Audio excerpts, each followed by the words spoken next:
Que a paz e a graça de nosso Senhor Jesus Cristo esteja com você. Eu sou o pastor Rogério Lourenço, se você não me conhece, e esse é o meu canal. E eu já quero pedir para você, já de início, que você me ajude inscrevendo-se em nosso canal. Estamos aí numa meta para alcançar 1000 inscritos e eu quero pedir a sua ajuda. Inscreva-se aí, não custa nada, né?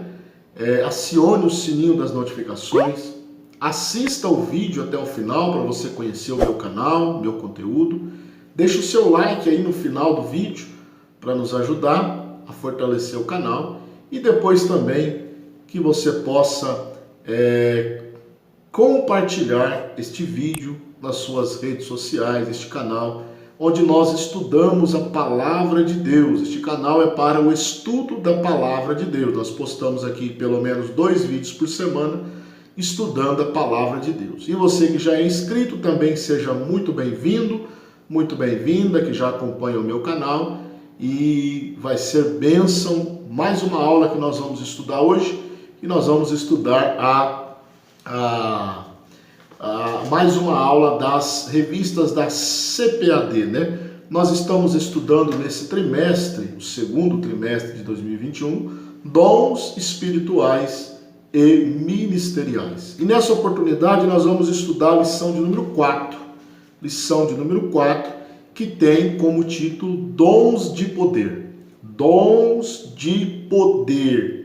O textuário da nossa lição está em 1 de Paulo aos Coríntios, capítulo 2, versículos 4 e 5. Você pode pausar o vídeo e ir lá e efetuar a leitura, né? Já mantenha a sua Bíblia aí junto do celular, né, ou do computador, de onde você estiver assistindo. Deixe a sua Bíblia do lado, deixe a sua revista do lado, para você ir lendo, né? Fazendo algumas anotações. Se tiver alguma dúvida, deixe aqui nos comentários para nós estarmos respondendo para você.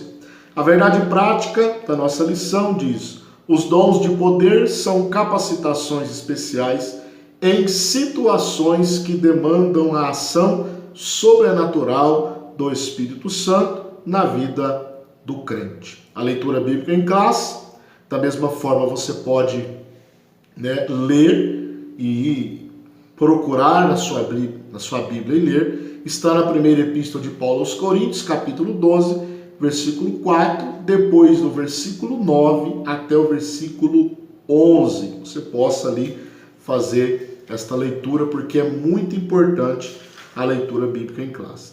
A lição ela tem 3 tópicos, né? 3 tópicos principais, 3 pontos. O primeiro dele é o dom da fé.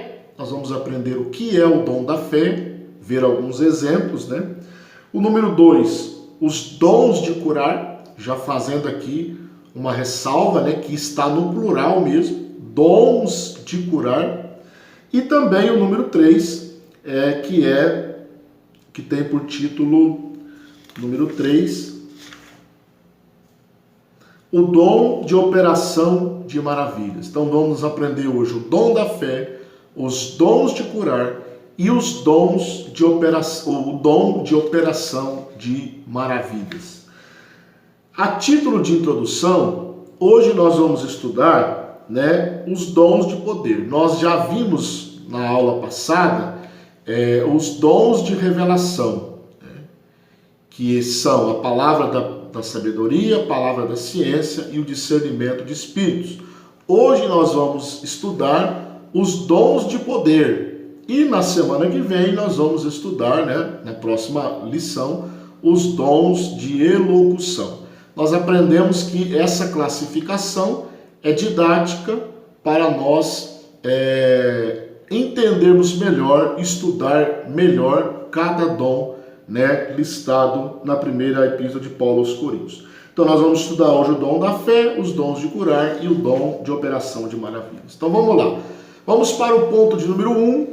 Qualquer dúvida que você tiver, deixa aqui nos comentários. Qualquer acréscimo que você quiser também, deixa aqui nos comentários para a gente interagir, né? O primeiro ponto, o dom da fé.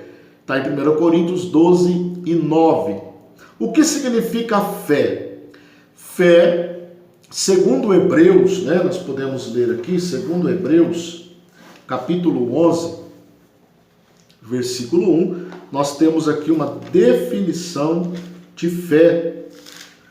Hebreus capítulo 11, você pode também procurar na sua Bíblia e fazer a leitura. Ora, a fé é o firme fundamento das coisas que se esperam e a prova das coisas que se não veem. Fazendo aqui uma ressalva que nós temos alguns tipos de fé na Bíblia, né? Primeiro tipo que nós podemos listar aqui, a fé salvífica, a fé para a salvação. Você pode ler, vou deixar aqui, né, a referência, Romanos capítulo 10, versículo 17, e também Efésios 2 e 8. Está aqui a referência para você acompanhar na sua Bíblia, fé salvífica. Nós temos em segundo lugar a fé como fruto do Espírito. Até faço aqui, aproveito para dizer que eu tenho uma playlist aqui no canal. Você pode acessar a playlist Virtudes do Fruto do Espírito. Lá vai ter um vídeo sobre fé. Então a fé como virtude do fruto do Espírito. Vou deixar aqui a referência, Gálatas 5 e 22. E nós temos também, né, o dom da fé, que é o que nós vamos estudar aqui. Então, fé salvífica, fé como fruto do Espírito, e hoje vamos estudar fé como dom. O que é o dom da fé? É a capacidade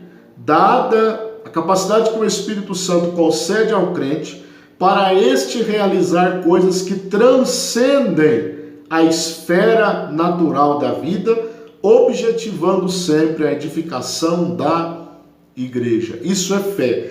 É uma capacidade dada pelo Espírito Santo para o crente fazer coisas que transcendem, né, a esfera natural. Então é algo sobrenatural. Milagres, né? Milagres estão na esfera sobrenatural, ou seja, estão acima do natural. Nós temos no Antigo Testamento, nós vamos citar um exemplo, né, deste dom, desta operação sobrenatural, que é a abertura do Mar Vermelho. Você pode ler o capítulo 14, folheie a Bíblia, está aqui a referência, capítulo 14 de Êxodo. Lá tem a passagem do Mar Vermelho, quando Moisés estende o seu cajado e ali Deus abre o mar, né? É um vislumbre do dom da fé. Moisés teve fé para isso, né? É um vislumbre do dom da fé. Lembrando que os dons espirituais, eles aparecem mais completos no Novo Testamento. Mas já no Antigo Testamento temos alguns vislumbres dos dons. Então, esse primeiro dom, que é o dom da fé, nós aprendemos que ele é concedido por Deus para o crente realizar coisas sobrenaturais. Sempre, não esqueça isso, visando a edificação da igreja. Os dons nunca devem ser usados para autoexaltação, né? Para elitizar o crente. Não, os dons são sempre ou devem ser sempre usados para glorificar a Deus e edificar a igreja. Então vamos lá. Se você tiver alguma dúvida nesse ponto, deixa aqui nos comentários, né, que nós vamos estar respondendo para você. Ponto de número 2. Dons de curar, no plural, né? Na Bíblia aparece no plural, dons de curar. O que são dons de curar? São recursos de caráter sobrenatural, sempre, né? Para atuarem na cura de qualquer tipo de enfermidade. Por que dons de curar? Por que dons e não dom? Porque são vários os tipos de enfermidades, né? Infelizmente, depois do pecado entrou a enfermidade no ser humano, né? E há vários tipos, inúmeros tipos de enfermidades, né? E por isso que a Bíblia chama esse dom no plural, né? São dons de curar, dons de curar.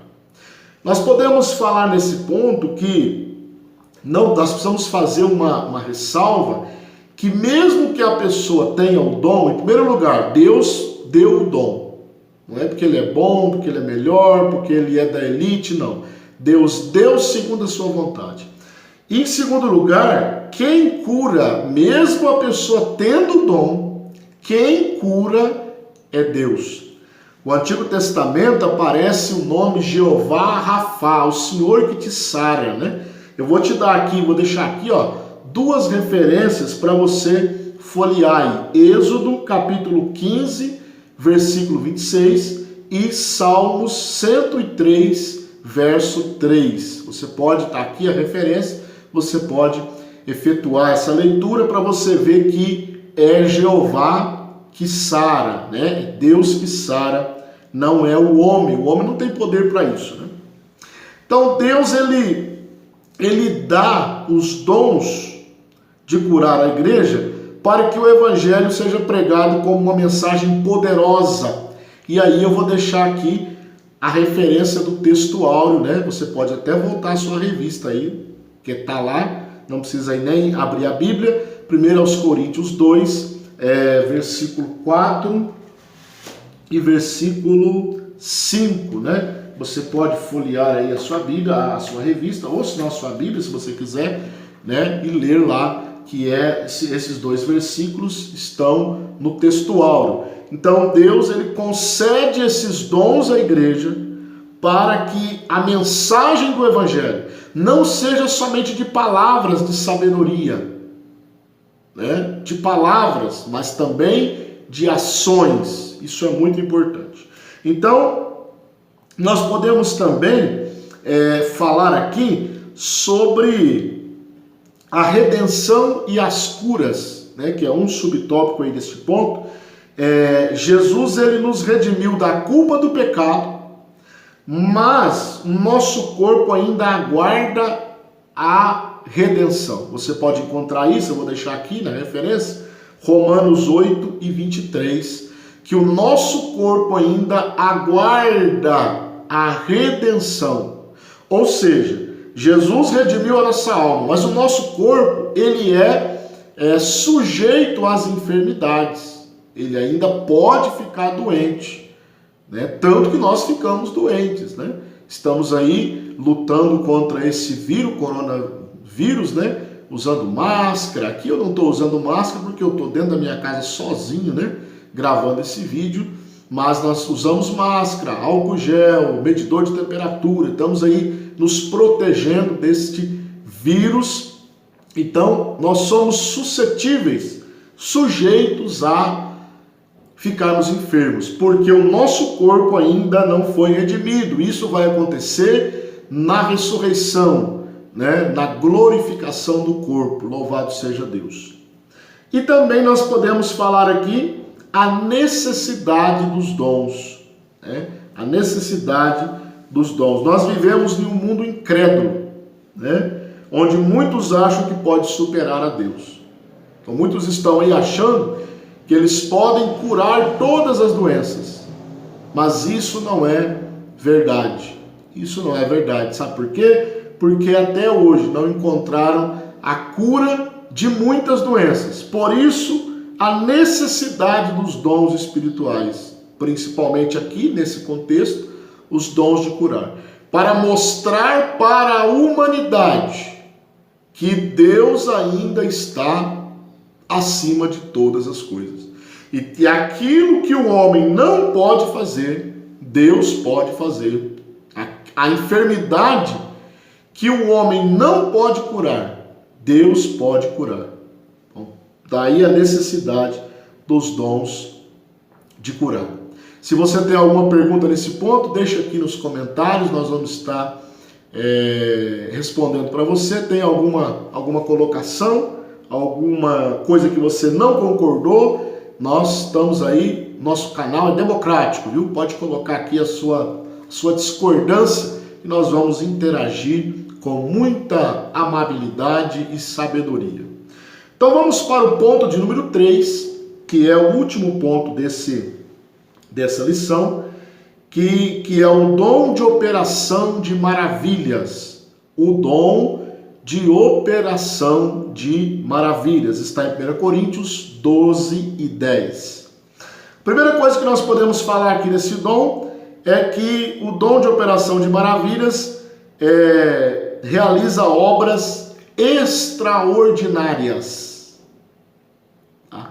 Existem curas que são extraordinárias, logicamente. Mas, além das curas extraordinárias, há o dom de operação de maravilhas, que são coisas extraordinárias, né? Nós temos aqui um exemplo, vamos citar aqui um exemplo, que está em Mateus capítulo 8, versículo 23 e 27, eu vou deixar a referência aqui, onde Jesus repreende o vento e o mar. Né? Os discípulos estão ali no barco e eles estão apavorados, e aí Jesus repreende o vento e o mar. E a Bíblia diz que fez-se uma bonança, né? Tudo ficou calmo, tudo ficou tranquilo, porque Jesus operou ali este milagre que pode ser comparado, né, ao dom de operação de maravilhas. Jesus usou muito esse dom, né? Fez muitas coisas extraordinárias que nós não vamos listar todas aqui porque o tempo não dá, né? Mas você pode ver em Lucas 7, do 11 ao 17, Jesus ressuscita o filho da viúva de Naim, algo extraordinário também. Ressuscita a filha de Jairo em Marcos 5, do 21 ao 43, você pode procurar lá, fazer a leitura. Ressuscita a filha de Jairo ali. Em João capítulo 11, do versículo 1 até o 45, Jesus ressuscita Lázaro. E no capítulo 3 de Atos, vou deixar aqui também a referência, capítulo 3, do versículo 1 a 9, os apóstolos, né, estão subindo para a oração, a hora nona, e ali eles encontram um coxo, e ali eles operam o milagre em nome de Jesus, uma operação de maravilhas. O coxo que não andava, agora ele está andando, né? Então, operação de maravilhas é algo extraordinário. Tá? Eu penso que todo milagre é milagre. Exemplo, uma dor de cabeça. Se eu orar para uma pessoa, você orar, qualquer pessoa orar, e a dor de cabeça dessa pessoa for embora sem remédio, através da oração, é milagre. É algo já sobrenatural. Mas o dom de operação de maravilhas, ele é algo extraordinário, ele está acima, né, de milagres. Eu não sei se essa é a expressão certa, mas só didaticamente para você entender, de milagres menores, de proporções menores, como uma dor de cabeça, né, uma indisposição. Então, o dom de operação de maravilhas está acima, né, de coisas assim mais, de proporções menores. É algo realmente extraordinário. E nós precisamos orar para que Deus manifeste esses dons em nosso meio. E agora, para irmos para o final da nossa aula, nós precisamos fazer uma ressalva aqui, né? Nós já vimos o dom da fé, os dons de curar, o dom de operação de maravilhas. Agora nós precisamos fazer uma ressalva aqui. Existem algumas distorções. Nós somos pentecostais, evangélicos pentecostais, mas precisamos reconhecer isso. Existem algumas distorções no meio evangélico sobre o uso desses dons, né? Algumas expressões que nós, como estudantes da palavra de Deus, não achamos apropriadas, né? Ou seja, o verbo determinar, né? Eu determino, a não ser que Deus tenha te dado uma autoridade especial para isso, mas eu acho muito, um tanto soberbo, né? determinar alguma coisa, até porque nós não somos seres humanos. E quem pode determinar algo é Deus. Eu determino isso, eu determino aquilo. Você nota que entra o eu determino, eu, ao passo que quem faz é Deus e não eu. Outra palavra, outra expressão, eu decreto isso. Nós aprendemos que quem decreta é Deus. Deus tem os seus decretos. É Deus quem decreta algo, não o ser humano. É Deus quem decreta. É Deus quem manda o decreto, e o decreto tem que se cumprir, né? Eu exijo, Deus, que o Senhor me cure. Eu exijo que esta enfermidade seja curada, seja repreendida. Nós não estamos na posição de exigir nada. Nós somos servos e servo não exige. Então, qual é a maneira correta então de buscar os dons, de usar os dons? Ore, busque a Deus a cura, a operação de maravilhas com humildade, sempre respeitando e sempre debaixo da autoridade de Deus. Então esta lição de número 4, nós aprendemos aqui os dons de poder. Uma recapitulação rápida, aprendemos o dom da fé, os dons de curar e o dom de operação de maravilhas. Ore a Deus, busque a Deus esses dons para que Ele te use poderosamente nessa terra e para que o Evangelho seja pregado e para que a igreja seja edificada. Que Deus te abençoe e até a próxima aula.